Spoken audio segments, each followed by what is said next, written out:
What's good with everyone? This is your boy DJ's Raw and Cut Truth, giving you that raw content that you deservedly need. And I got the truths with me today. And I got to say this, man, I am glad that I was wrong tonight. And the reason why I'm saying tonight is because we know that LaMelo's starting in tonight's game against the Heat. But what are they going to do after the game? When Terry Rozier comes back, are they going to put him back on the bench? Those are questions that need to be answered, and hopefully we get more clarity. Brother Rev, what do you think about this latest news about LaMelo starting against the Miami Heat? What are your thoughts on it? Goddamn remind me of Boosie and Webby. Because I'm wrong, wipe me down. I'm wrong, wipe me. I was cracking, y'all. New media, man. Joyous night. Man got to go out there and perform now. You got to go out there and perform. And I think if he performs to a decent standard or above, definitely if we see what we saw in that 27-point game or anything close, he ain't going back to that bench. You know what I'm saying? Something going to happen. So it's up to Melo now and how quick he adjusts to being a starter. And I'm just excited to see it tonight, man. What you think about it, Brother Hoop Jargon?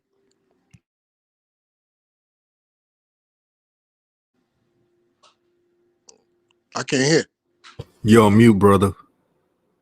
You got to unmute yourself. Yeah, so I turn to the side, it won't let me do the same type of thing. I'm sorry, y'all. Got y'all trippy right now. It's all good. Right. Yeah, we good now. No, so we talked about this last show about, out of necessity that LaMelo should start. There's no other likely scenario that should happen. And it's good as happening, man. And so I'm looking out for the next stage, when Terry returns, what happens. And but I don't want to talk too much on that. You may hear about that later. So it's the time though, man. Like he's a guy that's been always prepared by his father to step up in the big moment. He'll tell you himself. So I'm not worried for him at all. If he has a bad game, he has a bad game. But he built for this stuff. So I'm just ready to see it, play out. So I can tell everybody I told you so once he does this consistently. Yeah, man, this is a momentous day, man. It's really a joy. I saw some wannabe Pelican beat writers for the Hornets. These guys were, player hating on LaMelo. When LaMelo had a highlight with Miles Bridges, they said that's Miles Bridges' highlight, but not his. Now, we all know we respect Miles in the duo that they have, Airbnb. But these are some of the examples, what you call old Hornet fans who didn't even want LaMelo. They wanted James Wiseman. So it's funny to see their reaction to it. They're saying that, it's just for this game. When Terry comes back, he's not going to be starting. This is why I want LaMelo to take over. Now, I want you to pay attention how they use LaMelo. It's one thing to start. It's another thing how his teammates are going to play with. And my only message, especially for the start lineup to the players, all eyes will be on you guys. Because if we see anybody looking off LaMelo, playing selfish basketball, it will be noticed. So the choice is theirs. That's all I got to say. You know what I'm thinking about, bro? What's good, brother? Tyler Hero about to be checking LaMelo.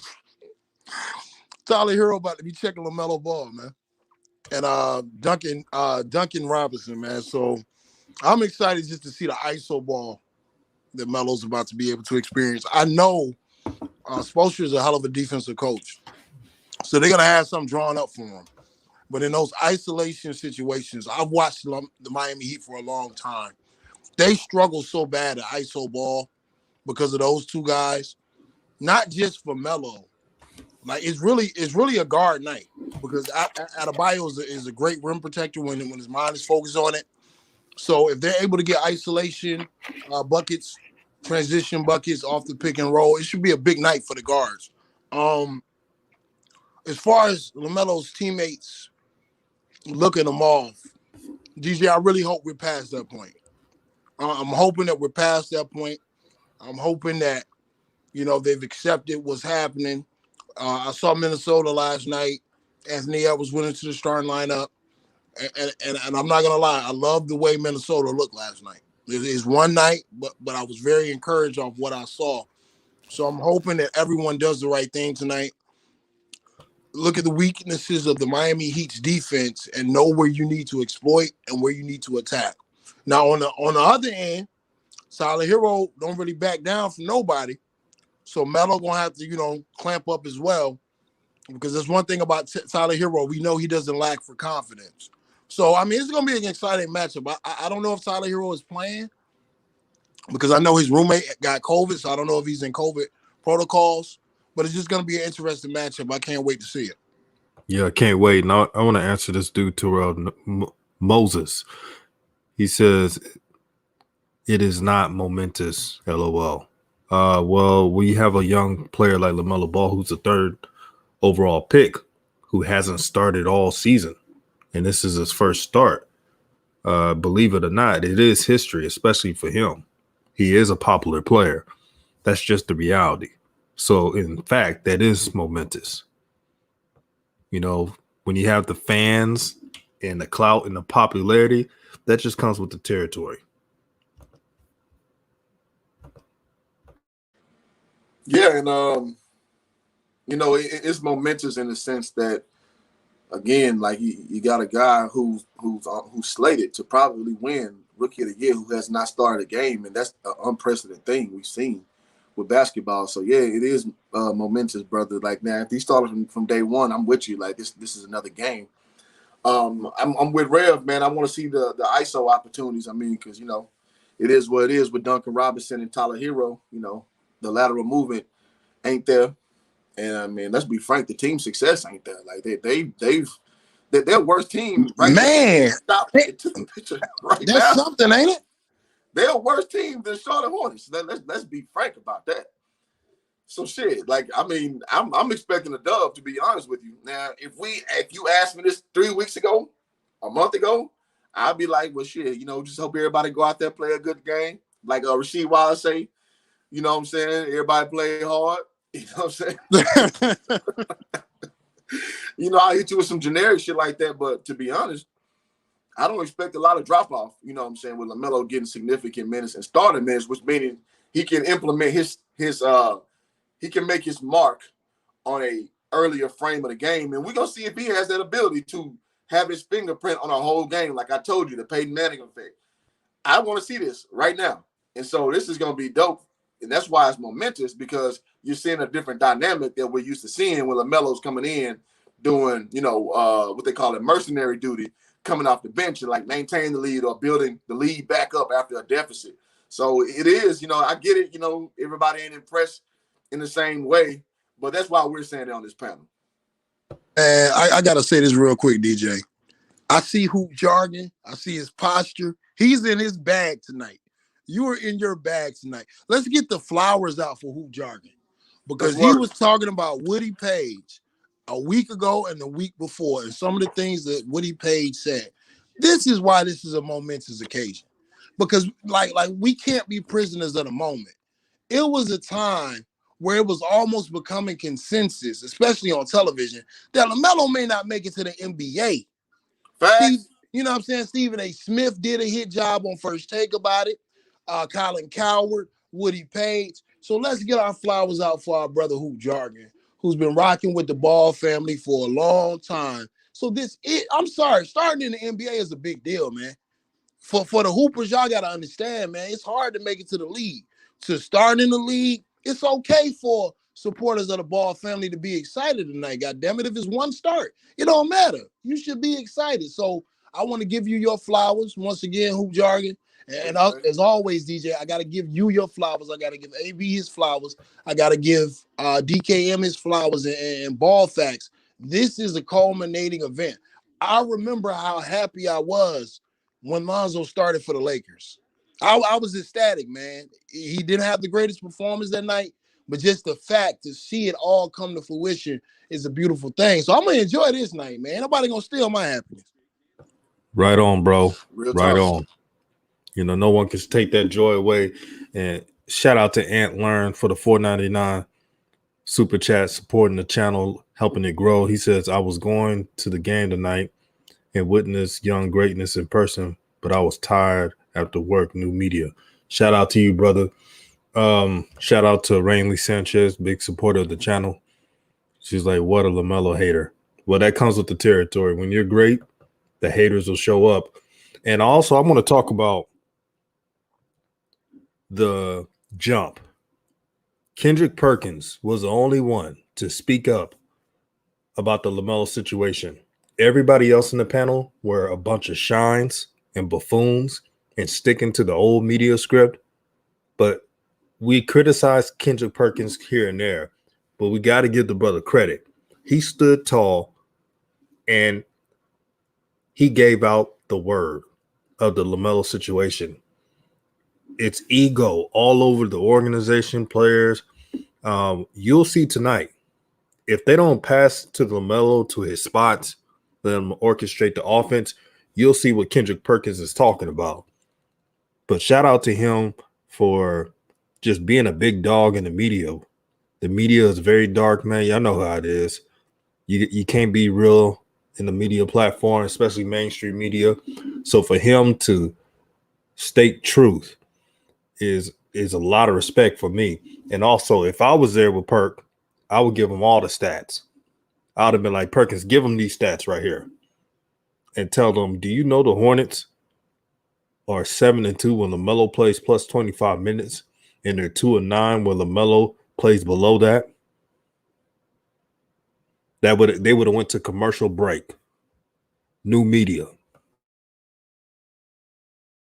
There you go, man. And again, man, I'm in a position, I guess a mental position where, like, I've seen the whole thing culminate, man. We talking about from leaving Chino Hills, we talking about LaMelo here, obviously, to going overseas to Lithuania, where they said he killed his career, and as Rev pointed out, took the man off the high school draft boards for 2021 class, did all this stuff to, have the hit pieces. You had your man, I forget that old clown ass dude. He went over there, was reporting for on behalf of ESPN, and then LeVar didn't fool with him.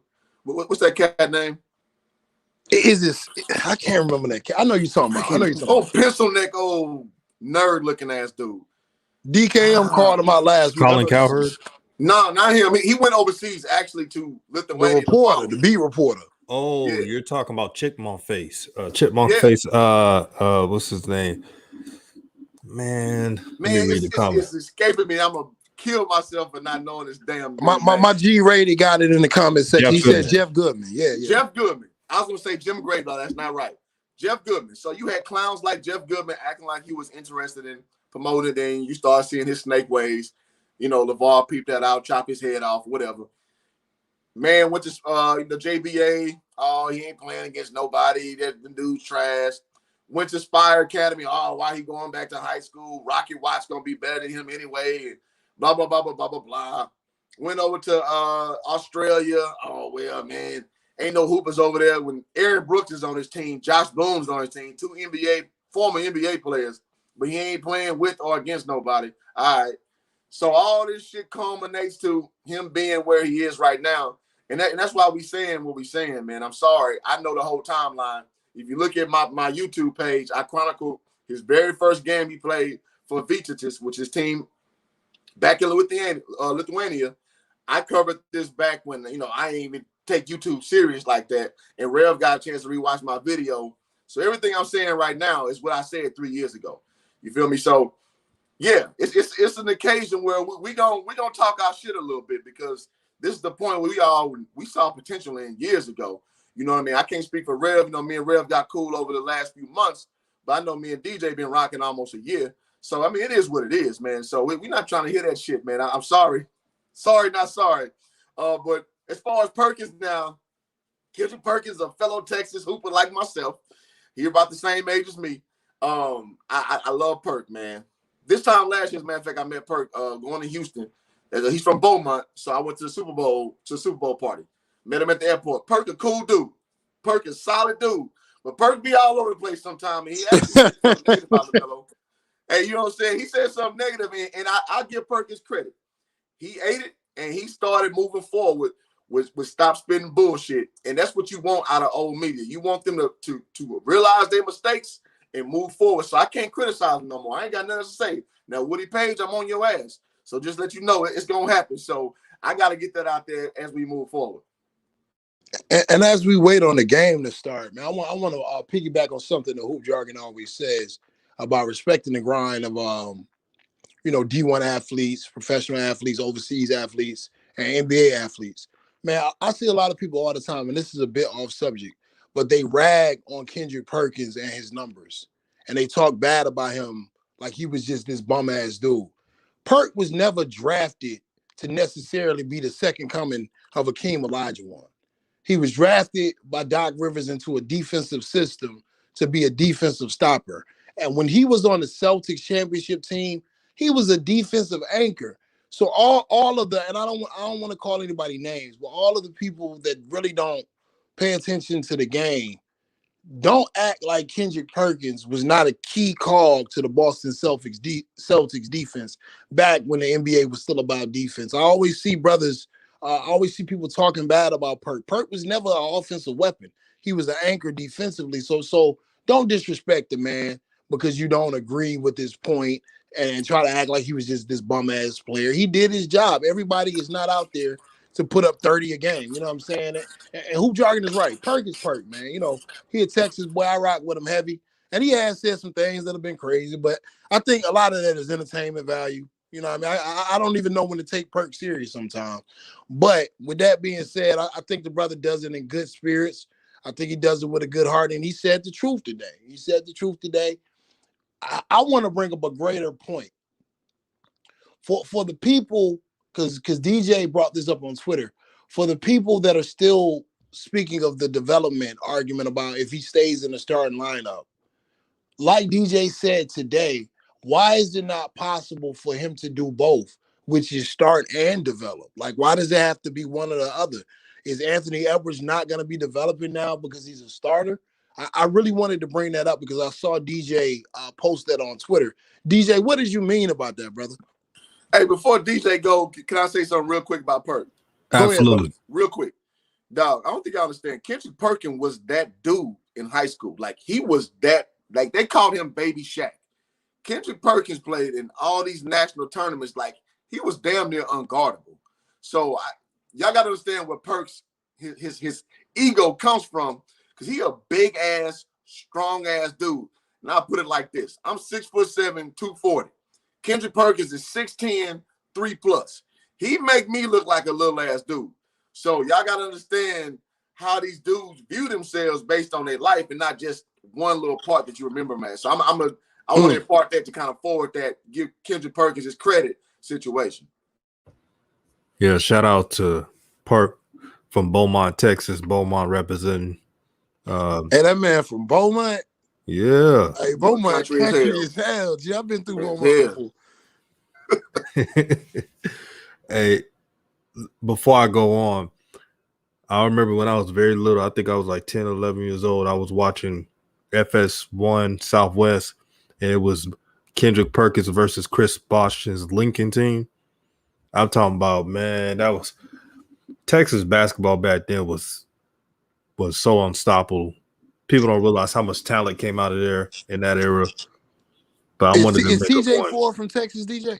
Yeah, he's from Texas. Yeah. He is. What part of Texas is he from? Missouri City. Yep. Okay. TJ Ford was the deal. Him and he was. They were the deal. Sir. What? They were the deal. Filling up arenas everywhere. I played against them. I know that. Facts. I played against him in college too. Yeah, that dude, TJ Ford, was a walking damn. Okay, I ain't gonna say LaMelo Ball. I ain't gonna go that far. But he was a walking deal. Like, he come, the arena filled up. So I gotta give TJ Ford his flowers on that. Exactly. Shout out to TJ Ford and all the Texas legends out there in hoops. Also, shout out to Sean Bless.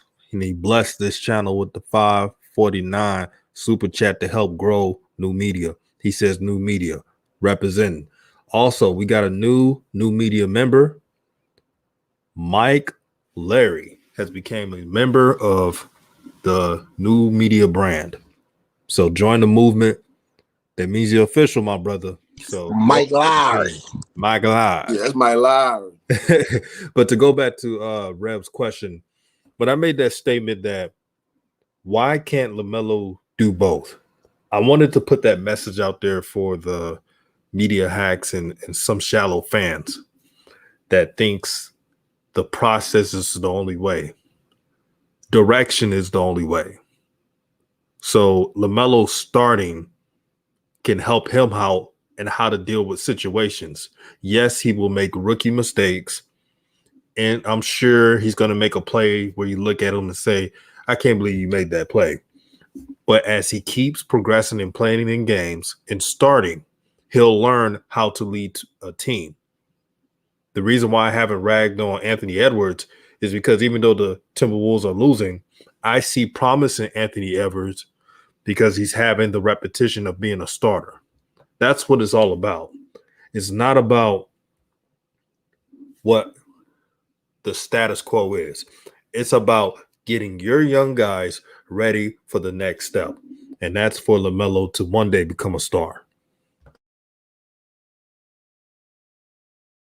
Yeah, and not only that, you got to find a leader to where you're going. I mean, let's be honest. Terry Rozier is not going to be your leader. Facts. Was he the leader in Boston? No. How many times you see a 6'1" guy leading the team to success? I mean, not named Allen Iverson or Isaiah Thomas. You just don't see it commonly. You know what I mean? So you got to know when you got a guy who has the stature, he has the imagination, he has the skill set to prepare your team to the next level. So, yeah, it's a lot at stake as far as the future of the Charlotte Hornets go. And I think, again, LeVar has raised these kids to be trial by fire. Like, they are not afraid of the moment. And so it's just, this is one of these moments where you're going to see him and see what he's made of. And again, I want to rein it back just a second. You don't want to overjudge it if he does not play bad because it's his first start. But, if he shows he's ready for the moment, then you'll definitely see what he's about. But I just think it's dangerous when you put him in a short, term, when you don't give him the full, luxury of putting his tentacles on the team. You know what I mean? And so I'm just very excited to see what's going to go on, man, because we really going to see what our boy about. And we ain't got to make no excuses. Just let him play. Mans is in his bag tonight. The man is in his analyst bag tonight. Trying to tell you, him. HJ. I'm trying to keep up over here, player. Man, shout out to Shanika Ryan. Shout out to 704 Charlotte Bound. I see the family pulling up in here. Uncle Vern, I'm pulled up in here. Money Bags, Lawson, what's going on with you, homie? Douglas Anderson, I see you. New media, hashtag new media, man. We about 10 minutes away from tip-off because they got that whack-ass pregame show. Charlotte got one of the worst pregame shows. I'm telling you, man, like it's really dry, but we getting ready for tip-off and everybody, this is a reaction video. We're not going to be streaming. We're not going to be streaming the video or doing anything illegal, so there's no need for anyone to ask. We're just reacting to what we see in the game, and I'm with my brother Hoop Jargon. I see AB the hero, and I'm pulled up. Shout out to you, brother. Shout out to AB. Yeah, I'm not gonna overreact either way. To be real with you, I'll be excited. A lot of the times, my phone is gonna be on mute because I'm one of those talks to the TV guys. I'm gonna let y'all know that. You know what I'm saying? Because y'all don't want to hear me screaming like I'm crazy and shit. But like, I'm gonna enjoy it, man. If he has a good game, that's good. It's time to go to the next one. If he has a bad game, he just might need time to adjust to the new role. That's nothing new. So I got my warm take Walter hat on tonight. we gonna rock this thing out, man. Hey, and I'm gonna tell y'all the reason why I want to take Walter. I tell you in my Facebook group, Hoop Jargon, man. Over the years, man, when I got a little overzealous, man, boys have full accountability for your statement. So I make sure I don't get too excited and I walk a line, man, because man, it can be unforgiving out there in these internet streets, bro. That's just real tough. Right on, man. These internet streets are nothing to play with, but it's never phase because when you're surrounded by good people with good spirits and good character, it doesn't even matter. It doesn't even matter at all. So You know, I've kind of created YouTube into a place that I wanted it to be. I wanted it to be about just pure honesty, truth, logic, joy, happiness. And I put it right into this channel. Everything I feel in life, I put it right into this channel. And I thank the Most High for blessing me with two brothers, two soldiers that helps make new media to what it is now. A general cannot leave without its soldiers. And shout out to Hoop Jargon and Rev for putting new media on. Just wanted to let it be known. Shout out to the GOAT, aka Reddit. He said, DJ, I'm gonna say is Melo can start, but if Graham is trying to run the offense, it won't change nothing. Excellent point. Excellent point. I mentioned this earlier. Yeah, LaMelo starts, but how are they going to use him? I said that for a reason. If LaMelo starts and he's not being able to play point guard, it's going to be a long night.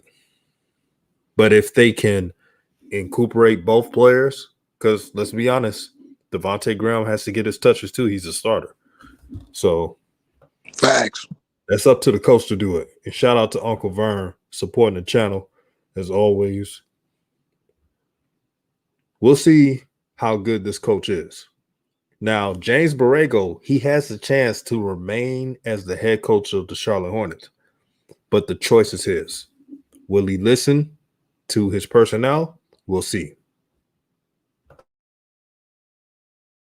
Shanika Ryan, just for you. Tay baby, this is going to be an opportunity to see, we really haven't seen Melo and Devontae play together. Really. You know what I'm saying? It's always in some weird ass lineup. So what I've been noticing though, when Devontae is struggling, a lot of time LaMelo's on-point passing gets him going. So we might see a night where LaMelo got like 12 of them things, 12 assists, may not score as many points. And Devontae got like 27 because LaMelo putting him in the right spots. And as a Charlotte Hornets fan, you should be excited about that. You know what I'm saying? If that happens, you should be excited about that. I'm just ready to see the damn game, and I'm passing it to my brother, Hoop Jargon. Yeah, man. And, let me address one of the comments. And they was asking how to become a member, DJ. You want to impart that upon them, man? Yes. I'm going to show you on this. I want everybody to pay attention. So all you do, do I have it on there still? So all you do is when you go on the mainframe, next to subscribe, hit join 2 times. And then you hit buy, set it up, and you become an official member of New Media. Referee Wilson. You be a part of the team. So that's how you do it right there. That's real. Okay, yeah, I just want to address that before I got into it. I don't want no stone unturned about how to be a part of this movement. So I want to say, in Terrell's point, I'm actually looking forward to that part. Like you said, like you want to see if Devontae gonna try to, take the ball out of his hand or whatever. To me, I'm looking steps ahead. I never look at just instant gratification for young players. So I want to see how he handles that if Devontae tries to do that when he has a starting role. I want to see, because a point guard got to start like, here. Like, Chris Paul ain't never had a problem with that. You know what I mean? Isaiah Thomas, I'm talking about the original Isaiah Thomas, not the little baby man-child one. You feel me? So those are things that helps me evaluate the player. So I don't want it soft on him at all. I want him to see if he can command the team. You know what I'm saying? So I'm looking, those are things I always look at. Like, it's just a lot of things that tell you about a player. If, you know what I'm saying, if you're really looking at how they command the team, especially from a point that is so important as the point guard, aka the extension of the coach on the floor, which LaMelo is going to be tonight. We got a new we got a new member. You got a new meat.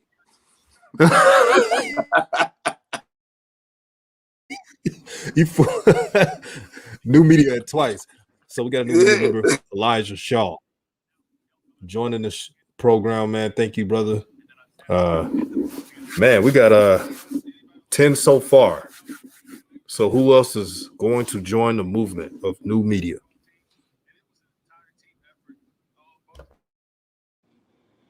Shout out to Elijah Shaw. Shout out to the family. Shout out to Kid Max. I see you down there, bro. I'm just seeing you coming. Shout out to you, brother. Yeah, man, they're getting ready to start this thing up, man. Y'all make some predictions in the chat, man. Be interactive. What are y'all predicting? And you predict the score. Predict what you see coming. Somebody's TV loud as hell. Oh, but yeah. Oh, that was mine. My See, bad, bro. I hey, y'all see that comment? He said, "What is new media?" DJ, go on, lace them up. Good, my brother. New media is pretty much what I mean in my vision, a nation united. So nation united media. We all united as a front, as just a new way of telling the truth, our truth, as brothers and sisters, instead of falling to old media narratives like First Take, Undisputed. Those shows were the opposite of that. So if you're all about real and you're all about genuine discussions, new media is for you. Now, if you're still in the matrix and want to be in that zone, hey, have at it. But new media is only for the real.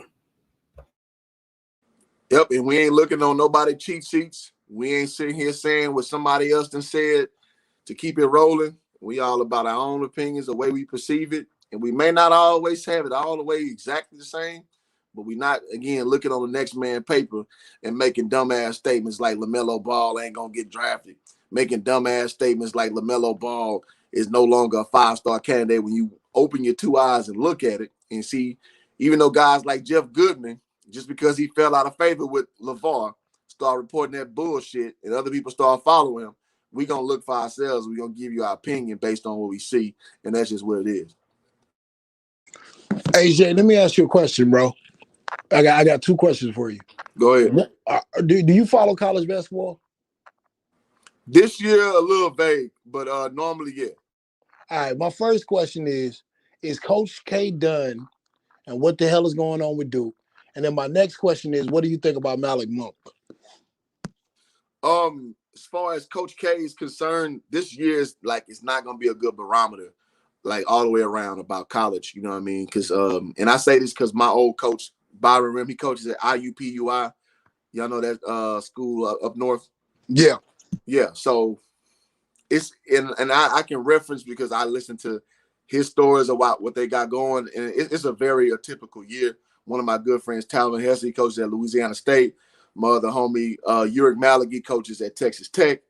And it's like this is a year like not like others. So I would say don't get too excited about what you see, this year because it's the preparation's off, the campus situation is off. So this is kind of like a mulligan year in certain respects. So I wouldn't expect nobody who's tenured to get fired this year because this year has been a big bowl of shit, to be perfectly honest with you, man. And like, you cut off conference games with some of these conferences, and it's just all over the place, to be perfectly real with you. So I don't see no real ramifications for Coach K's quote unquote bad season, especially from what he's put up normally. You know what I'm saying? Okay, I dig it. And my second question, real quick, because Yeah. I love your basketball mind. Some people call him Malik, but Malik Monk. Uh-huh. What do you think about his game, and do you feel like he can ever become a serious player in this league? No, I see him as okay, let me back up. He's athletic as shit, so it's like if you athletic as shit, you always can figure it out. And he reminds me of a smaller version of like a Gerald Green type. Gerald Green with all that athletic talent, you know what I'm saying? Like can jump out the gym, can do a little bit of everything, but just and let's back it up. Gerald Green came in from Houston, Texas, came straight out of high school. He was an AAU like prototypical 6'8" guard. At one point, this is laughable now, they were saying he was the next LeBron James because he was 6'8", could do everything, quote unquote. But when you saw him play, it's like, the way he sees the game is a little off. We talking about a number 13 draft pick for the Celtics in the slam dunk contest. He had to go to Russia to get his game together. He came back to be on fire with the Phoenix Suns, doing his thing with the Miami Heat, and now he's still playing with the Houston Rockets. So I think Malik Monk could be one of them type of guys, but he has to learn the full game of basketball and not just be a talent, because it's just like his skill set is a dime a dozen. So he got to find a way to cultivate that into something that's going to help an actual team from a long-standing standpoint. Because, I mean, talent's there. There's no question about that. You dream for a talented guy like that at, shooting guard. But he ain't got it all together. So, again, he reminds me of like a Gerald Green type of guy. Yo, Hoop Jargon. I got a great Yo. idea. Everyone that's listening, all 200 people, leave. If y'all could do one favor, leave the stream on. I'm going to just show the box score while it's running. We'll come right back, halftime or something. What y'all think about that? Shit, it's all good. I'm with it. Talk about it in the chat. Yeah, we'll do it like that. So everybody keep y'all streams on while y'all watch the game. You know you got the tab, so I don't want to hear anybody saying they can't do it. Technology is a lot better now. So goddamn, Shanika says she working 19 hours tonight. What kind of job? Boy, that's some slavery hours. Sis, hey, you got to find something better. Sneaky got the profile pic going. I did not notice that when you highlight the comment, DJ. I'm just gonna leave it right there. But yeah, y'all leave that chat open, man. Definitely a good idea, man. This has been a fun show, man. This is the perfect platform, perfect panel. Me, Hoop Jargon, Rev, and for those in the chat, me and Rev, Rev and Hoop Jargon, we always joke around. So when Hoop Jargon has his little slick jokes, it's a normality. Hey, man, what I do, man? We clowning, bro. That's what we do. I just said I saw a profile pic, man. That's all I said. Oh, they in Miami. Okay. They in Miami. All right. All right, I'm about to show the box score when it comes up. Be on the roll. So who y'all got? Let me say this: if Melo go off, I'm gonna be in my bag all night. I ain't gonna lie to you. I got the Heatles. I'm going with the Heatles. Good one. The Heat are very desperate right now. So they're gonna play this game like it's a freaking playoffs. I mean, they barely beat a bottom feeder just the other night. So I don't know, man. That's true. That's true. You know what I'm saying? So I don't know if I got that kind of confidence in them, to be perfectly honest with you, DJ. But the Hornets got a weird team, bro. The Hornets will win games that they shouldn't win, and then they'll lose games that they shouldn't lose. The Heat are 7-12. I didn't realize it until I looked at their record. So something's got to give. That is unavailable. Yeah, because one thing I try not to do is give people too much credit off their old reputation. And obviously it was in the finals last year in the bubble though, so you make your own storyline from that. But he have not been playing a good brand of basketball as a collective, man. So this is a winnable game, especially beating Milwaukee not too long ago. So I think we got to be more. We'll just understand that this is a winnable game. Let me say that. My boy Jimmy out there looking like 12 years a slave, man. All right, let's see it, bro. Bruh.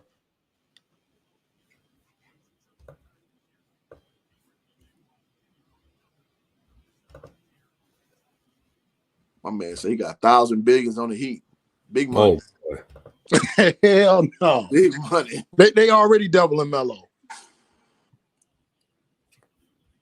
All right, about to show the box score, everybody.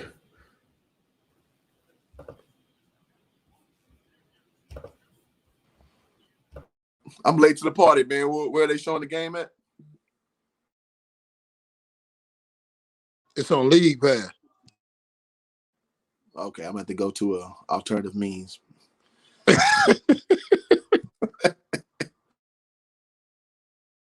Oh, this man a fool. I'm sorry, y'all. It's my off day today, man. I'm feeling good, man. You know, I want to give y'all that real hoop jargon. Man, they out there cooking, boy.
All right, I just came back for a little convo. For what I've seen, Malik Monk's on fire. They should give him the ball more. As for LaMelo, when he comes back in, I know he's in foul trouble. He needs to look to score uh, to keep the Miami Heat zone honest. So that's what I want to see from this team. And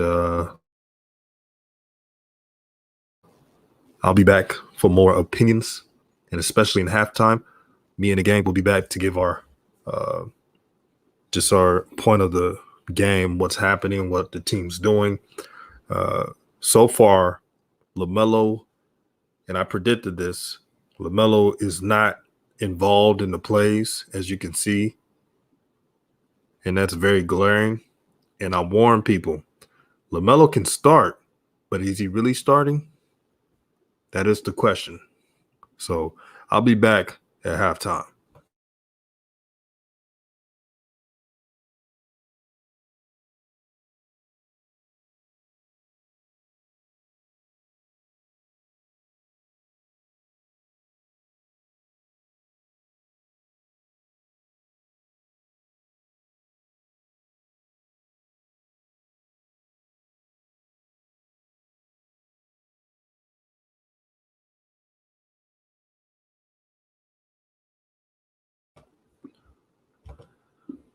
G Money, I've been seeing you in the comments lately. Now you said DJ always mad about something, bro. Just chill. It's called observing the game, being objective. What's wrong with that? I'm pointing out what the Hornets need to do to win. I'm also pointing out what LaMelo has to improve on.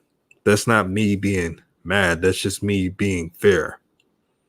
Oh, it's no uh G Money, it's no personal vendetta, brother. You know, it's all love. I'm just telling you my takes of this game.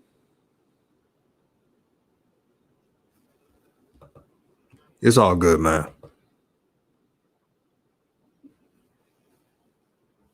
But like I said, we'll be back in the chat and by halftime. So stay tuned in halftime.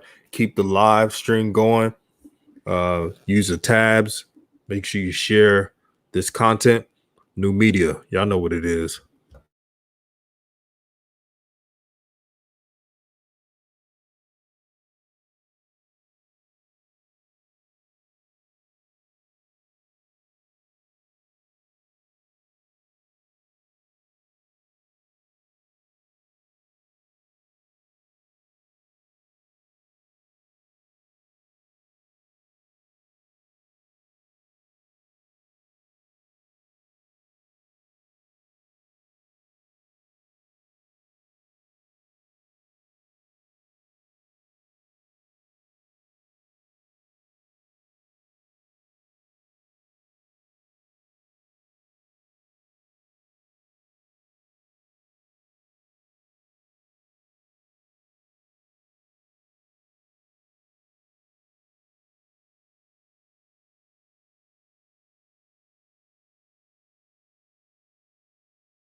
Well, this is a weird game. And let me tell you some things that I saw for LaMelo. What he has to realize is that they're not going to call anything. And since the refs are not going to call anything, you have to sell your calls. So I want to see him attack more. I know they're playing the zone, but you have to attack the zone. As for the foul trouble, they have been calling some ticky-tack fouls. It's pretty obvious. It's an odd game, man. This game has no rhythm. Thank God for Malik Monk. Let me say it again. Thank God for Malik Monk. Because despite the Miami Heat zone, he's cooking. And Devontae Graham, if you're going to be in the way, Devontae Graham, give the ball to Malik Monk. Malik Monk could have had more points than he had right now. That's how fire he's on. As for Gordon Hayward, he's been playing well these couple of games, but in this game, when they need him the most, Gordon Hayward has 5 points. That's not enough. It's not enough, Gordon Hayward. I'm going to need more out of you. One thing I didn't like, LaMelo has 3 turnovers. Now, 2 of those were communication turnovers. And it's really easy to fix. One side is LaMelo. He wants to play fast. The other side are the other players who want to play slow. That's going to cause miscommunication. The ball going out of bounds. You're going to see that. But in the second half, I want LaMelo to be in scoring mode. They need all the points they could get. And I'm going to let my brother Rev cook on this session. My beloved brother DJ. All right, man. All right, it's so much to cover in a short time. All right, one, I agree with you, brother, on that those turnovers. The second one wasn't even a real turnover. It was him lobbing the ball to Cody Zeller. Cody Zeller got boxed out before the ball even got there. They didn't call a foul. But it's Cody Zeller. I doubt he would have finished anyway.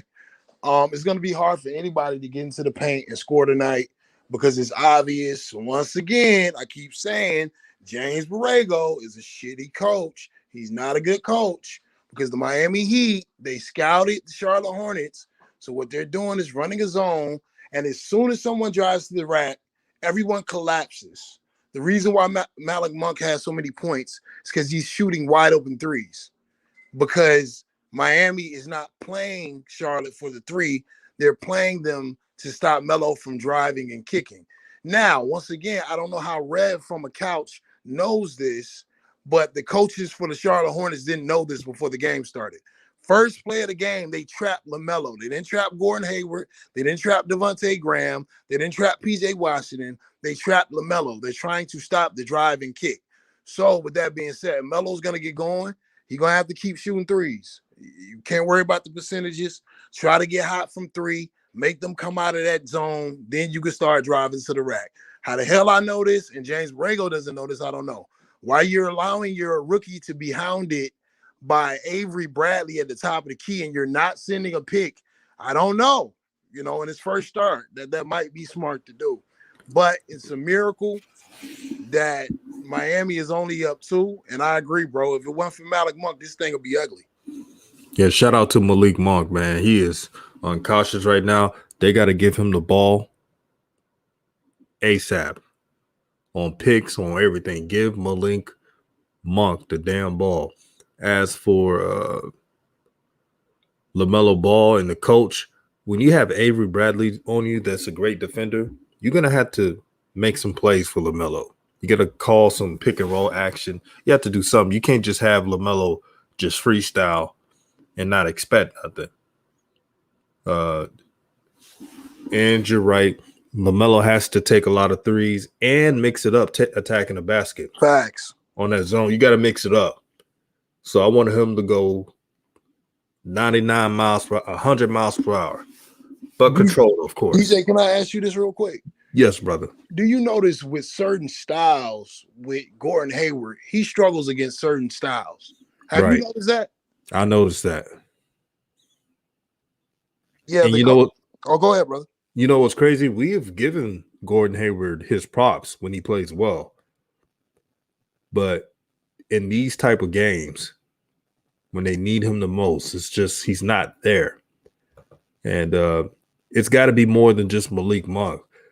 If I'm the coach, I'm screaming at the team and saying, hey, I can't just have Malik Monk being the only one carrying this team. Like, he can't be the only one. And as for Devontae Graham is just there. You know what I mean? Not really a factor, but just there. That's just pretty much what he's done. He's not really shooting well. And before the Tay-Bay fans come out here and just saying we're not being objective, we just constructively criticized LaMelo and said what he needs to work on. So before you come up in here saying, well, Melo didn't do this, we just stated that. Now we're on Devontae Graham. Devontae Graham is just playing like a role player. Right. Facts. And if it was me, I know that LaMelo has 3 fouls, but LaMelo has the ability to go off. So if I was a coach, I'll start LaMelo and Miles and Malik Monk and Miles. I may have to do a little smaller lineup, play PJ Washington at the 5 or something. I'm going to have Miles Bridges. Miles Bridges has 3 fouls in this game. The refs are holding their whistle. So they got to take advantage of that, understand how the refs are calling the game. But one thing I don't like about these refs, and I see that, yeah, PJ is playing terrible, or you could take them out and just have a lineup: LaMelo, Malik Monk, Miles Bridges, Hayward, and Zeller.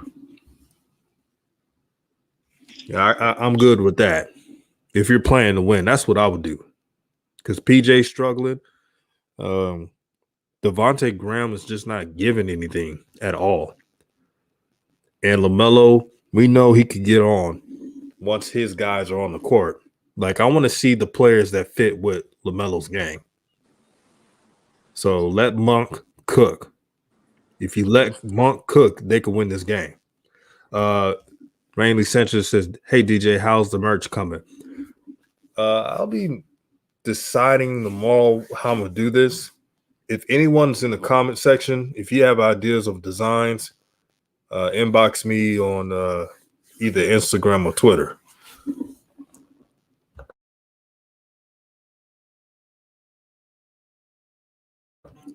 Yeah, I'm chalking this one up to coaching, man. I'm not really gonna rag on Devontae too much. I ain't gonna rag on. Only one I'm gonna rag on is Cody Zeller. I don't never need to see you crossing nobody over from 15 foot out and driving to the rack. Now I don't want to keep saying that. That's terrible. But other than that, like, it just seems like always, man. You know, the coach's game for Charlotte just always seems wanting to me. It looks like a badass game. It doesn't look like they do any scouting. You know what I'm saying? They have no counters for what other teams throw at them. You know what I mean?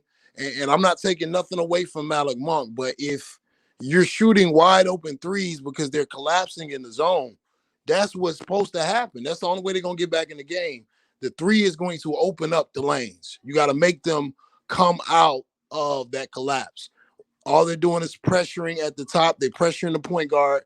Everyone else is collapsing on the driver, which is leaving Malik Monk open for 3, and he's hitting his threes. Other people got to start hitting their threes. I don't want to see LaMelo get conservative. I don't care if he 1 for 12, 1 for 13, none of that. I've seen games where Anthony Edwards is 9 for 35, and people up there talking about he's the rookie of the year. So forget the statistics. Get them out of that zone so they can do like DJ said, start attacking that rack. And that's the only chance they got to win. The refs are obviously calling more slanted towards the Heat, and this is why I picked them. The NBA is a reputation league. The Heat are getting all the calls. They're a reputation team. So, you know what I mean? It's Charlotte, so it is what it is. You're on the road. They're going to have to take it. They're not going to give it to them. So I'm excited to see what adjustments they make in the second half, if any. And if not, if a player is going to step up and be a rough rider and, you know, take over the game. Yeah, man, if I see one more force play to Zeller, man, I'm gonna put my hair out, bro. Oh my God, bro. They feeding him like he goddamn Dwight Howard back in like '09, bro. It's ludicrous. Like It's ludicrous, bro. ludicrous, man. Like to start the game off, seeing Gordon Hayward. So here's something that never really happens in basketball like that.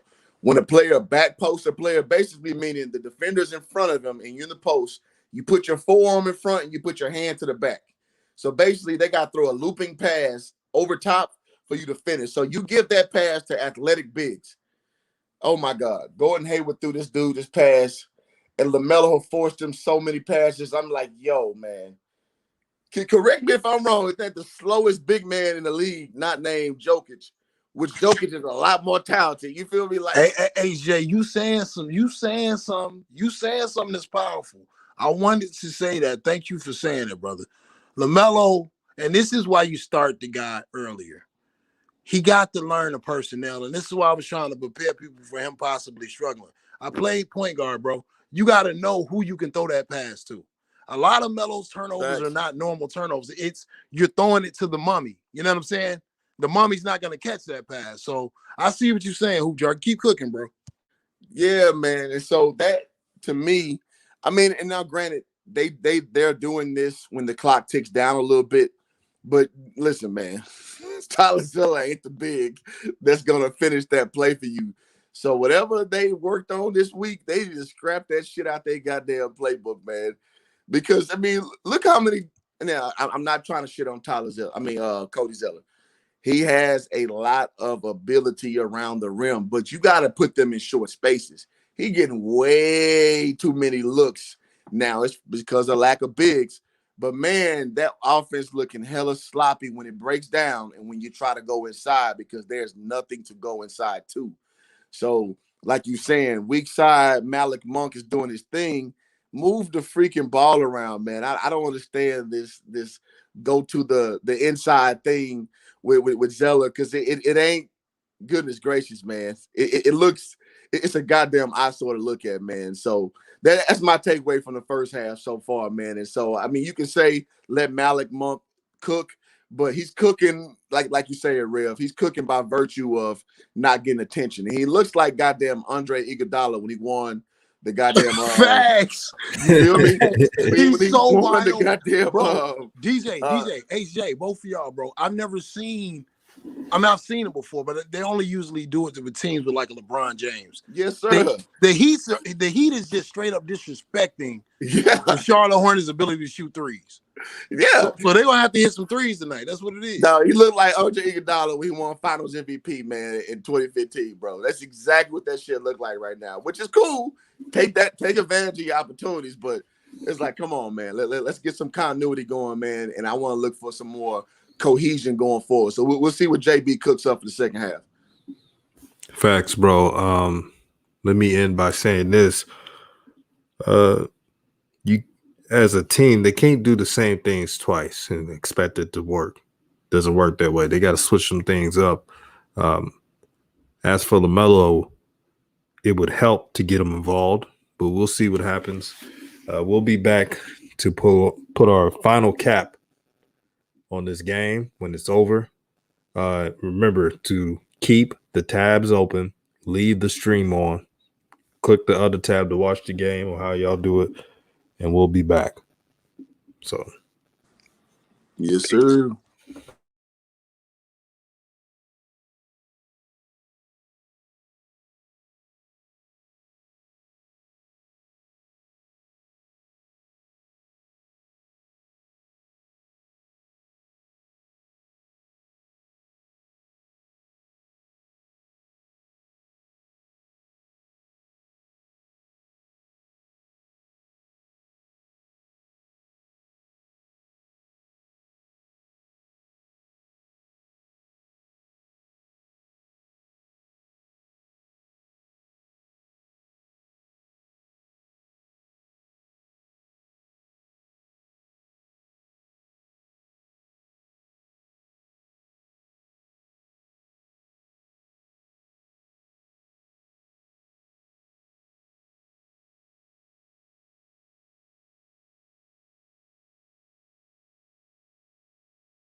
Hey, I'm gonna chime in real quick. Man, I hate that they're calling these ticky-tack fouls on LaMelo just when he's getting on fire, just when he's like keeping his team close enough. They're calling bullshit fouls. It's sad, bro. It's sad, man. I'll be back at the end of the game. I hope they can pull this off because LaMelo was cooking. Let me see. AA says garbage foul calls. Yep. And that call, they could have swallowed their whistle on that one. Like, if you're letting the Miami Heat play their game, then why not allow the Hornets to be just as physical? And someone says they still have LaMelo in the game. Yeah, but I'm saying he's in foul trouble, so he has to play defense softer. He can't play aggressive defense at all in this game. But we're gonna be back. Shout out to everybody in the chat. Like I said, keep this stream going. Keep the tab on. Keep it on because we're coming back when the game is over with. New media.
Just want to say the Hornets are playing hard, man. I got to give them credit on that. They're playing hard. Devontae made some key shots. Gordon Hayward made some needed baskets. But kudos to Malik Monk. He never complained about when he was going to play. He never was a bad teammate to his younger teammates. Malik Monk was ready when his name was called, and that's true professionalism. Professionalism is not you got all your shots, you get all the minutes because the coach like you. The professionalism is what Malik Monk is showing. Yes, he's shooting open shots because let's be honest, they're not game planning for Monk. They're game planning for the point guards on the team and Gordon Hayward. But salute to him. Shout out to New Media. See, they thought that I was just gonna not give props to other teammates of LaMelo. But at New Media, we're objective. And shout out to Malik. They would not be close in this game. And they still got the fourth quarter to go, but they would not be close in this game if Malik did not make those shots. So shout out to him. Shout out for Gordon Hayward so far.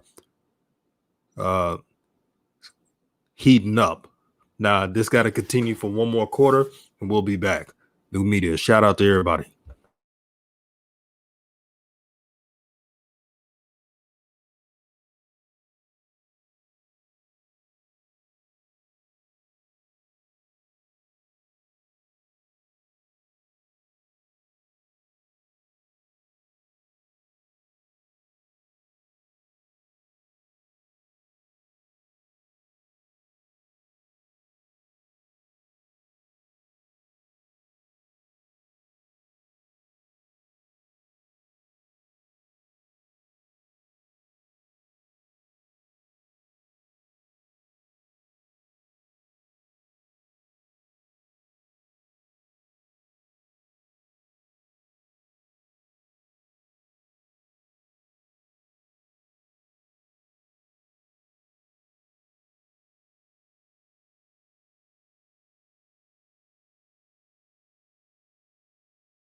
Yep, it looks like we're going to overtime.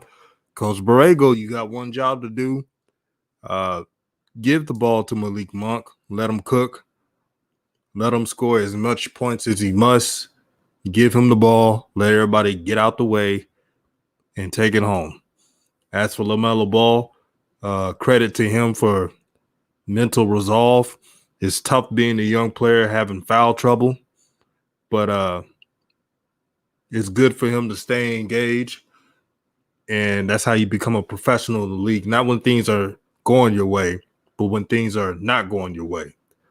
Hunter Butler, yes, those fouls resetted LaMelo's energy. Remember in the third quarter, LaMelo scored 8 straight points. And then he had a steal and an assist, and I think it was 77-75. Then when he got his fourth foul, he had to play hesitant. And then when he got his fifth foul, LaMelo couldn't play with that same energy.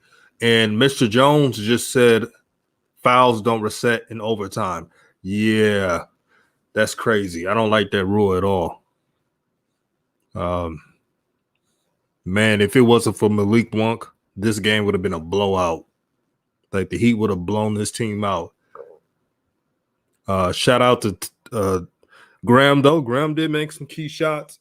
I was worried for a minute because Jimmy Butler was cooking, man. But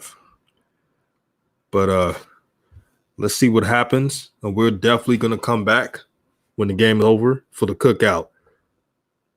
That's how we do out here. We give people props when they play good, and we analyze the game when they play bad. So, yeah, ain't no better channel than DJ's Raw and Cut Truth. See y'all in a bit.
Well.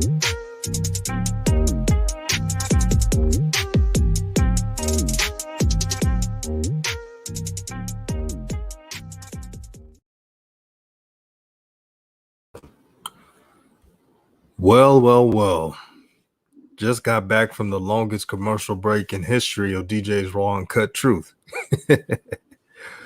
But man, that was a game. Shout out to Malik Monk. He was on fire. They do not win that game if Malik didn't do what he did. So he deserves his flowers tonight. The GOAT says, DJ, sad to see LaMelo in foul trouble all game. He couldn't catch rhythm for his first start. Yeah, but it's a learning experience, especially about the refs. They ruined a potential fun game. This was one of the weirdest games of the season. Each quarter, someone had a role, quote unquote. Now, Malik had a role the whole game because he was on fire.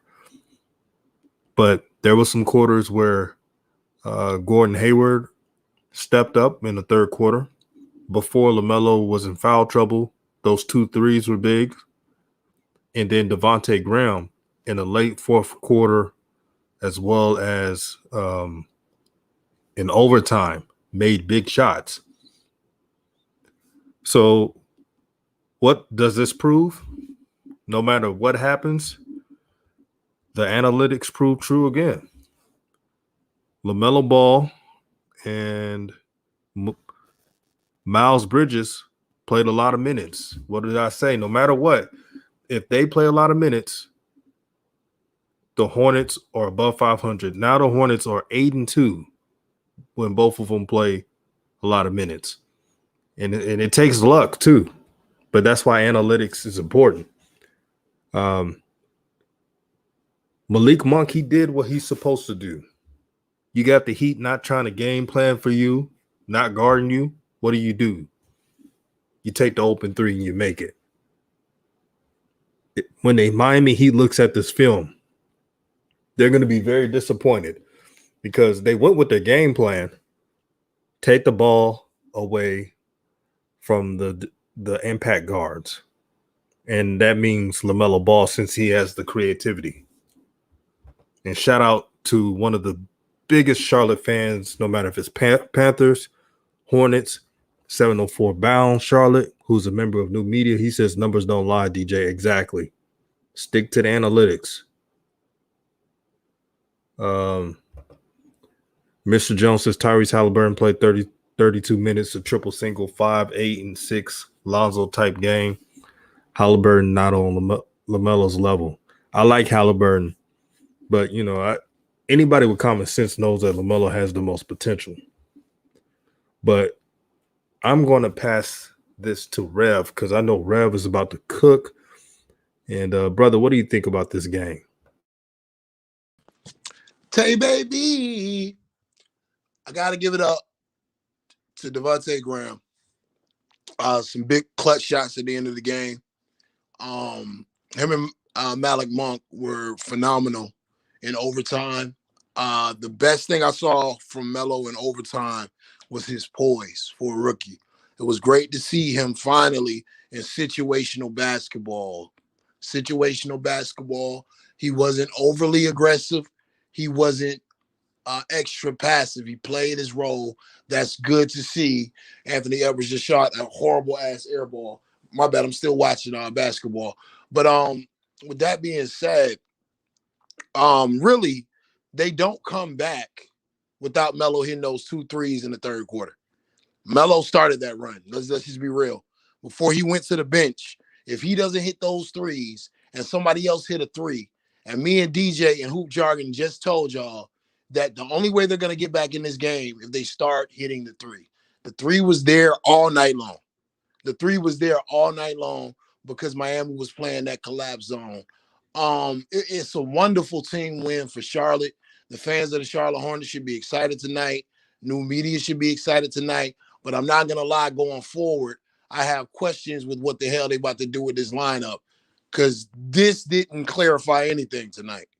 To me, this makes decisions more difficult now. Flowers to Monk, absolutely. Absolutely, man. Flowers to Malik Monk. The brother deserved it. And there were times when I defended Malik Monk. We had people in the comment section making fun of his drug abuse history. And I don't think that's something that's funny. For him to overcome what he's overcome, to rise above the scrutiny and hate, uh, Malik Monk deserves every bit of these flowers tonight. For LaMelo, he showed great maturity. Hit the first half, I thought LaMelo was passive in the first half. And then I think in the second half, in the third quarter, LaMelo he went on his LaMelo run. He made some threes, he made steals, he made key assists.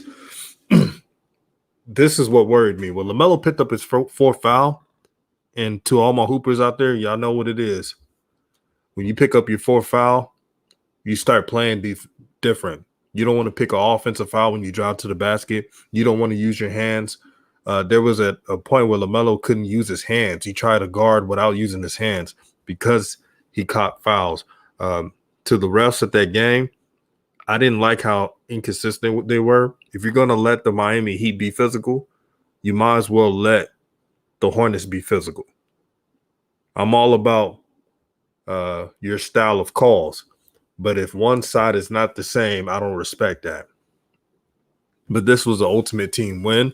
I know we joke and make spoofs about James Borrego, but we've already told you guys that James Borrego is a good X's and O's coach, but his problem is beyond X's and O's. That's right, the problem. right. My problem. Oh, my bad. Go ahead, DJ. I thought you were done. My bad. Oh, no, it's good. And I know you're about to say some key things, Rev. So for those who are listening, at DJ's Raw and Cut Truth, we have always said that James Borrego is a good X and O's coach. But what do we criticize him for?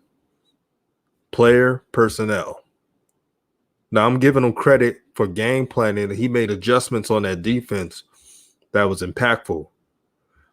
But after this game, I hope he doesn't overreact. This was a game plan that was fitting for Malik Monk. They weren't game planning for you. Take the open shot. And Paige Castone was right. He goes off emotions. He can't do that anymore. Emotions is the reason why they have 10 losses. Luckily, they're 10 and 11. 11 losses. When Rozier comes back, how is he going to tinker with the lineup? That's the question. Is he going to play LaMelo less minutes now? Like, what is he going to do? The analytics are right again. The Hornets are 8-2 when LaMelo and Miles Bridges play those type of minutes. Now, again, let me reiterate. Malik Monk saved this team. But we got to put those stats out there because the truth is the truth. The GOAT says DJ is sad, bro, because LaMelo will be back on the bench. Yeah, I'm just going to guess it's going to be like that. Remember, I told you guys I didn't see LaMelo starting the whole year. If he couldn't start when he had a triple-double, how's he going to start when everybody comes back? And before I pass this to Rev, I hope Terry Rozier gets back healthy. I hope PJ Washington gets back healthy. If they were playing in this game, it wouldn't have been close. They probably would have won by 10. But they had to gut it out. To the guy G Money, my guy G Money. I'm talking about the sequence in the third quarter. Malik Monk, you know, we got to really watch basketball and study basketball. He's a streaky player, man. In the third quarter, Malik Monk wasn't scoring, or nobody was scoring. The offense got stagnant, and Melo hit 2 curl threes on the left wing on Tyler Hero and Duncan Robinson, and that's what started the run. And like DJ texted me and said, when Melo got that foul, really, if Melo wouldn't have got that foul, Melo was heating up, so there's no telling how many points he really would have had. But he got that fourth foul, and they had to put him on the bench.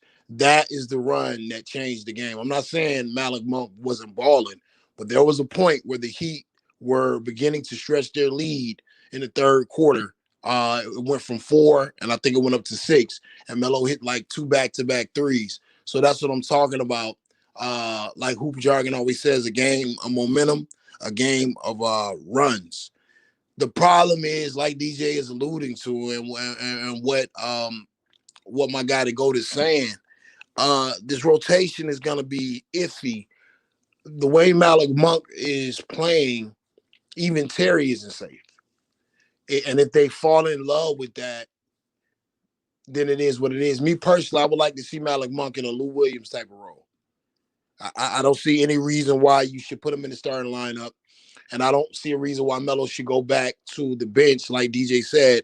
When he plays 30 minutes, they're 8-2. And it was so many points in that game where the offense got stagnant. I have to keep reiterating, go back and look at the film and look how many open looks Monk was getting. He was getting those looks because Melo and even Gordon Hayward were driving into the paint and kicking out. So we can't over sensationalize what we just saw. I mean, that was the game. Also, my problem with James Borrego, DJ, is when I'm looking on the court, I don't see what he's doing. You know, like if you look at the shot that Devontae Graham hit, both of those threes, they weren't all picks. It was an ISO ball. He hit a 3. And then with the ISO ball, he hit a 2. The Heat switched over to an aggressive man scheme in the fourth quarter overtime. And it's just like, I don't see Borrego make any adjustments. And like, I don't understand. Really, the team gutted this win out. The team gutted this win out. Malik Monk gutted this win out. Devontae Graham, LaMelo Ball, Gordon Hayward was big. Miles Bridges had some big plays, you know. So as far as Borrego, I feel like they're 10-11, like somebody said in the chat, because of him. Like I've always said, I feel like he has a Ferrari in LaMelo, and he has a lot of athletic young pieces, and it's just like he doesn't really know what to do with those pieces. So credit to them for gutting the win out against all odds, man. Man, against all odds, like Tupac once said. But yeah, man, this team, they cannot be bamboozled by this game. There's not going to be a lot of opponents that play like the Miami Heat. And they're definitely not going to give up looks, especially at the 3-point line, like the Miami Heat was doing. The Miami Heat was daring the Hornets to shoot threes all night. The only reason why the Heat did not win this game, they got a little too arrogant. They were like, okay, we're going to still collapse the paint and allow the guards to shoot. That's a spell for losing. Now, as for the next game, they got the Philadelphia 76ers on Wednesday. Now, do not be assuming that you got to play the same style like you did against the Heat. The Sixers have a bigger team, bigger guards, a big front court with Embiid and they have Doc Rivers. So that's a spell for you have to switch shit up. If you are going to count on this past game, on the next game, you're going to lose. So I want them to celebrate because this is a good win. But they got to stay focused. They got to switch it up. If I was Coach James Borrego, if I was playing against, if I'm coaching against the 76ers, I'm going to switch up the lineup. I'm going to go all big. That is their only chance to win that type of game. It'll be a miracle for them to beat the 76ers. It's a bad matchup. Bad matchup. It's a horrible matchup. And Silent says Melo hasn't missed last 15 free throws. No one talks about it. The broadcaster, I think this is Dale Curry who said this. When the coaching staff, and shout out to the coaching staff for saying this, when they told LaMelo, hey, stop rushing your free throws. Once they said that, LaMelo has been making his free throws. And he made some big free throws in this game to push the league. Another thing I wanted to talk about, and the free throws is that's very impressive. He hit 2 impressive free throws for a rookie in overtime that were clutch free throws. But I don't know if I was the only one watching this, but why the hell was Cody Zeller playing at the top of the zone? Like, what was going on? Like, and it didn't just happen one time. It wasn't pick and roll based. Zeller would just end up guarding Jimmy Butler or Tyler Hero or like, and I'm looking at the game and I'm like, okay, first off, he really shouldn't be in the game down the stretch. You probably want to go with Melo, Devontae, Monk.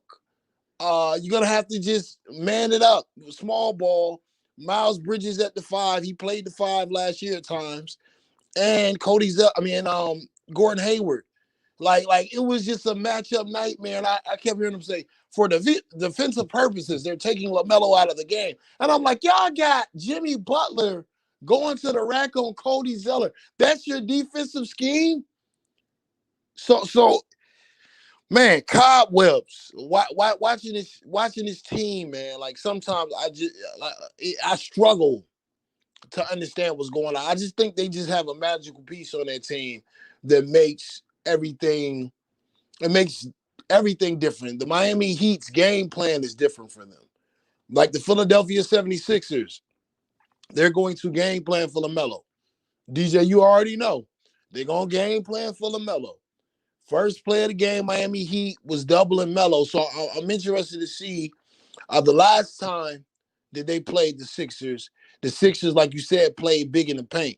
You said go big. If PJ Washington is hurt, what would your lineup be, DJ? I'll be creative. I will go LaMelo, Miles Bridges. I know this is gonna be crazy, but this is what I'll do: LaMelo, Miles Bridges, Gordon Hayward, power forward. Dang. Let me switch it up. LaMelo, Monk, Miles Bridges, Gordon Hayward, and Zeller.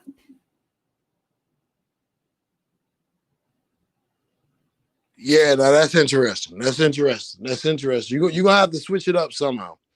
Yeah, especially against this switch team. it up somehow. And everybody's saying Nick Richards. Yeah, he's in the G League, and the Hornets misplayed their strategy. It's already bad enough that they put Jalen McDaniels in the G League. You already know he didn't deserve to be on the G League. I love y'all brothers, and I love everybody in the chat, but y'all know damn well Nick Richards ain't playing this game, man. Come on. No, not at all. Shout out to Jason Zimmerman for the $3.99 super chat. He said, indeed, this was a team win. This was a team win. They got to be excited, but they got to strategize. I just would love for Borrego to experiment with these lineups. You look at Gordon Hayward's game. Yes, he's a small forward, but he has guard-like abilities. So you can play big. It's just up to him. I doubt it. And also, they have to play man-to-man against the 76ers. You're hearing it first. If they play zone all game against the Sixers, they will not win that game. So I'm trying to help them out. Yeah, they're gonna have to do something, brother. They're gonna have to do something. You can't run out there with that lineup. And like I said, it's no reason to start Malik Monk. He is a Lou Williams type of guy. Let him come in, heat up, take the shots that he want to take. Because one thing I noticed with him, when he has to go one-on-one off the dribble, he really affects the flow of the offense because he doesn't kick out good. So if it's not there, it's either going to be a bad shot, a forced shot, or a dribble around the rim. So with a guy like that, you want to create plays for him coming off the bench. You don't want, like, there's too many shots to go around in the starting lineup. If he's starting, you got to feed Graham, you got to feed Gordon Hayward, and if Rozier's back, well, I don't think Rozier's going to be back, so never mind. With that being said, Nick Richardson, he was there with them tonight, but I just don't see him getting that playing time if if he hasn't seen the court at all. I don't think they're going to throw him in there against the Sixers. So I just don't know how realistic that is. I'm going to be interested to hear James Borrego's press conference because that'll tell us a lot about what we need to know with Wednesday. So true. And G Money wanted us to address the Biombo situation. He asked earlier, was we mad that Biombo didn't play? I mean, I can't say I'm mad the Hornets won. So I'm not mad about that. But he would definitely would be playing against the 76ers. And if I'm JB, man, I'm calling up some of them brothers on the G League for extra bodies. You just need someone to throw a body at Embiid. Sure, you could be 10 minutes, but you got to get creative. Good coaches, you could be good at X's and O's all you want, but great coaches know how to switch it up in times of need. And they cannot be playing the 76ers the same way as the Heat. They have different personnel, and they have a great coach in Doc.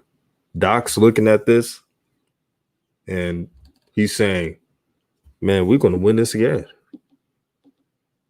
We're going to win this again because this team plays zone. And all we got to do is give the ball to the paint to Embiid. You already know Embiid knows how to pass out the double team. And they're going to give it to their 3-point shooters. Yep, it's going to be a drive kick game. And you're going to have Ben Simmons every time he switch on Devontae Graham, barbecue chicken like the last two games. So you think they got to come out of that zone, DJ? Yeah, they got to hold up on their man. I'm okay with LaMelo because you already know Ben Simmons ain't going to shoot no threes. So facts. So just play man to man. But they're going to need Rozier. Now, we all would love LaMelo to start, but I want him to start organically, like I said earlier shows. They're going to need Rozier because they need his scoring in his playmaking for a team like the Sixers. But they got to win this game because this upcoming – I'm going to read the opponents they got after the 76ers. They have the Utah Jazz, who are on fire right now, after the Sixers. Now the Trailblazers game got postponed. They got the Wizards, but you've seen the Wizards, what they did against Brooklyn. After the Wizards, they got a tough team. This Rockets team right now is playing really good basketball. They're 10-9, but they play like a team that's a number 2 seed right now. No kidding. And shout out to Steven Salas, a brother who has dealt with a tough situation. And he's looking like the coach of the year, bro. What you think? Absolutely, man. That backcourt is scary. If you play zone against Houston, that's barbecue chicken. So they got to switch it up on that. And then the Grizzlies are 8-6. You know, the Grizzlies are playing tough. And I know that the Timberwolves are 5-15. But if D'Lo gets cooking, that's a tough one. The Spurs are 11-9. They play tough. The Bulls are 8-11, but they play hard. And then they got the Nuggets, Warriors, Jazz again, Suns again, Warriors, Kings. That's tough selling. Yeah, that's a hellacious schedule, man. That's a hellacious schedule. They can keep this momentum somehow and beat the Sixers. That's a tall order. That's gonna do wonders for them in the East. It's gonna do wonders for them in the East. Doesn't everything go back to the lineup, DJ? Yep. It's like it's hard to have a conversation because I'm trying to envision the proper lineup going forward. Damn, man. Boy, this is about to be reality TV drama when it comes to this lineup. You know what I mean? It's going to be interesting because PJ's probably out for a while. It might be a high ankle sprain. And Rozier, you know, he's a guard. You don't want to rush your guard back from an ankle injury. So who starts in the place of PJ this next game? I know that Miles Bridges is a standard small forward, but he's strong enough most nights to play the 4. So you got to put Bridges in there. You got to put Bridges in there. He's hungry. He's already playing well. Shoot, if Bridges was on most teams, he'll be starting. So Bridges is a dog. He's a good defender. Super athletic. He could get you the rebounds. So I would like to see him starting. And I think most of the people in the chat agree with me on that. Shout out to G Money. Even though he disagrees with me time to time, he always shows love. So I respect that. He said we need to get this channel to 10 to 25K by the summer. Shoot, we need to get this channel to 100K. We need to get. I'm shooting up high, bro. Absolutely. I like what you said about Miles Bridges in the lineup. But this is, one game at a time. This is a big win on the road, young team. A lot of young teams would have folded in that moment when the Heat went up like 7 in the fourth quarter. A lot of young teams would have folded in that moment. So for them to pull out a win, I gotta give it up to Mr. Glass. Mr. Glass had a big fourth quarter, a lot of big moments. That's why you get him for that reason. He doesn't need to be a 40-point a game guy. Don't wear him down. But in those big moments where the team needs to be calm, let him go to work, get into the paint, and do what he does. And at the start of overtime, I like that they started it off with the isolation one-on-one with LaMelo, and he was able to get a dump off pass to Cody Zeller, which made really Miami in a way start back retreating to that zone. So that was very interesting to watch the adjustments that Eric Spoelstra was making versus what James Borrego was doing, man. This is a big win for a young team because if they can steal one of those 4 games that you were just talking about, DJ, that'll still put them in the hunt. Some of these games are a tall order. Are they going to Utah or is the game in Charlotte? Is it at Utah or is it in Charlotte? Yeah, let me take a look right now. The game Utah is going to be in Charlotte. So it's going to be in Charlotte. That's good news. That's good news. They've had a long homestand before tonight, so their schedule is starting to play a bit in their favor as far as home and away, because they got the Sixers coming into Charlotte, and then you said the next game is Utah, or is it the Wizards? The next game after Utah? Yeah, no, after Philadelphia. Yeah, the next game is the Jazz after Philadelphia, and I need to say this about Joey Ramos. I know you've been on our channel before, but to troll and say that Malik Monk is better than LaMelo because of this good game, stop it, bro. They won tonight. You should be happy. You know what's funny, Rev? Nobody was bigging up Malik Monk before this game and even before the season. They were dissing him, talking about he was on drugs and everything else. But every time somebody not LaMelo has a great game, they always put, LaMelo versus this. Every time. That's that loser mentality. Right. You coming on somebody's channel to hate on a 19-year-old kid. Let me say something to y'all. The people who say ignorant statements like Devontae Graham is better than Melo, Gordon Hayward is better than Melo, Malik Monk is better than Melo. These dudes been in the league 6 years, man. 5 years, 4 years, 8 years, 9 years. They better be better than LaMelo at this point. He's 19. He's supposed to be in college right now.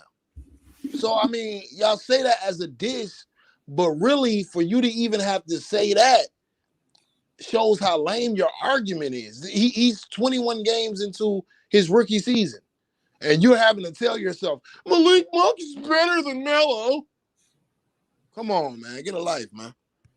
Exactly. The Ghost says, DJ, do we really want to see LaMelo fighting for 20 minutes a game again now that Malik Monk, Rozier, and Graham all want to play. That's 4 guards. Well, the difference is Malik Monk has been a professional. You have not been lately. I'm just going off right now. You haven't hear him complaining or tripping. The coach knows what the formula is. He knows that LaMelo, not only just him, Miles Bridges have to play more than 25 minutes a game, no matter what. They have to stick with the analytics. If they do not stick with the analytics, that's going to be a L in a loss column. Now they're 2-9 when they play those two brothers below 25 minutes a game. So it's on the coaching staff to use common sense and not emotion. But we'll see what happens. Rev, man, thank you for holding down the chat, man. Holding down for new media. Thank you to the new media members for supporting the channel. This has been a long show. This has been, 3.5 hours? Yes, sir. So catch us tomorrow. We'll do another show. I'll let y'all know the time for that. Peace.